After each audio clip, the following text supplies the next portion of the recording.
தொடர்ந்து கற்பம் டிப்சம் சார்பாக அனைவருக்கும் வணக்கம். ஆசிரியர் நியமனத்துக்கான நியமனத் தேர்வை எழுதினவங்க அனைவரும் பார்த்திங்க அப்படின்னா அடுத்ததாக டிஆர்பியோடைய இந்த டென்டேட்டிவ் ஆன்சருக்கு எப்போது வரும் அப்படின்றது தான் அவங்களுடைய அடுத்த ஆவலாக காத்துட்ருக்காங்க. விரைவில் வரும் அப்படின்ற நம்பிக்கையோடு காத்துட்ருப்போம். இதில் பெரும்பாலானவர் பார்த்திங்க அப்படின்னா அந்த ப்ரைவேட் கோச்சிங் சென்டருடைய ஆன்சருக்கே பெரும்பாலான எல்லோரும் பார்த்துட்ருப்பீங்க.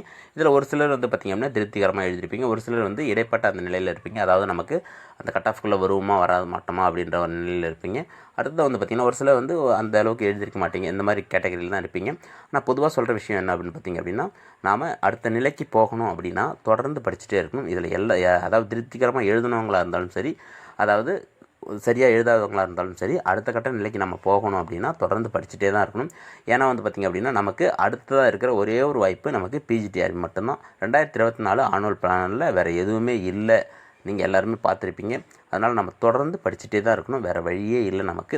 ஏன்னா நம்ம இந்த துறைக்கு தான் நம்ம போகணும் அப்படின்னு முடிவு எடுத்துட்டதுக்கப்புறம் நம்ம தொடர்ந்து படிச்சுட்டே தான் இருக்கணும். நீங்கள் வேலைக்கு போனாலும் சரி, வேலைக்கு போகாமல் இருந்தாலும் சரி, தொடர்ந்து நம்மளுடைய அந்த இலக்கை நோக்கி நம்ம முன்னேறிட்டு தான் இருக்கணும். வேறு வழி இல்லை.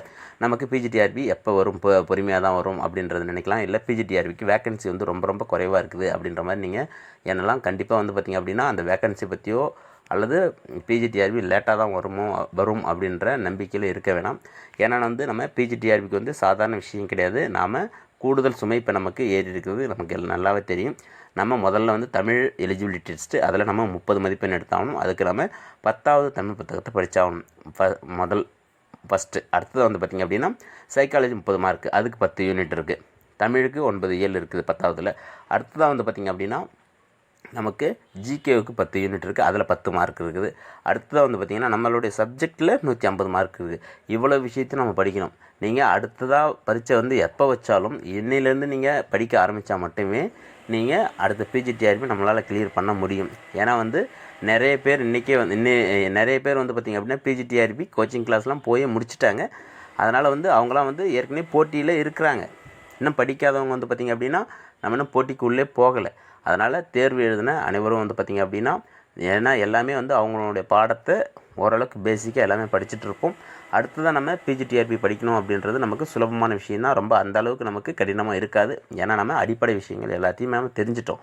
அடுத்ததான் நம்ம படிக்க போகிறது பார்த்திங்கன்னா கூடுதலான விஷயங்கள் மட்டும்தான் நமக்கு சேர்த்துக்கணும். அதனால் இன்னிலேருந்து, அதாவது இனிமேல் நீங்கள் இதுவரையும் படிக்கலனா கூட இன்னிலேருந்து நீங்கள் படிக்க தொடங்குங்க. நம்ம படிக்க வேண்டிய விஷயம் நிறைய இருக்குது. ஏன்னா வேக்கன்சி குறைவாக இருக்குது, நம்ம கிடைக்குமோ கிடைக்காதோ அப்படின்ற அவங்களுக்கு அந்த அவநம்பிக்கையே இருக்கக்கூடாது. நீங்கள் டிஎன்பிசிஎல்லாம் பார்த்திங்க அப்படின்னா ஒரு 10 போஸ்ட் 15 போஸ்ட்டுக்கு கூட தேர்வு நடக்கிறது உங்களுக்கு தெரியும். அதனால் நமக்கு தேவை ஒரு பணியிடம் தான் அப்படின்ற அந்த குறிக்கோளோட நோக்கி தொடர்ந்து படிச்சுட்டே இருங்க. நம்ம வெற்றி பெறணும் அப்படின்னா தொடர்ந்து படித்தா மட்டும்தான் முடியும். நம்ம நோட்டிஃபிகேஷன் வந்த பிறகு படிக்கலாம் அப்படின்னு நினச்சிங்கன்னா கண்டிப்பாக படிக்க முடியாது. அதனால் நமக்கு கூடுதலான சுமையும் இருக்குது. அதனால் இன்னையிலேருந்தே படிக்க தொடங்குங்க. எதை பற்றியும் கவலைப்படாதீங்க. சரியாக எக்ஸாம் எழுதலனாலும் பரவாயில்ல. ஏன்னா நம்ம அடுத்ததை நோக்கி போய் தான் ஆகணும். ஏன்னா அதையே நினச்சிட்டு இருந்தோம்னா நம்ம ஒன்றும் பண்ண முடியாது. ஒரு விஷயம் நடக்கிறதுக்கு முன்னாடி வேணால் நம்ம சிந்திக்கலாம். ஆனால் நடந்துட்ட பிறகு நம்ம எதையும் சிந்தித்து ஒன்றும் பலன் இல்லை.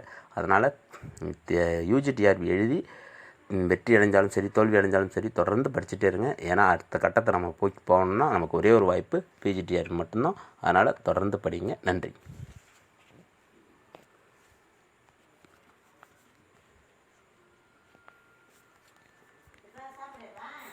வரேன்.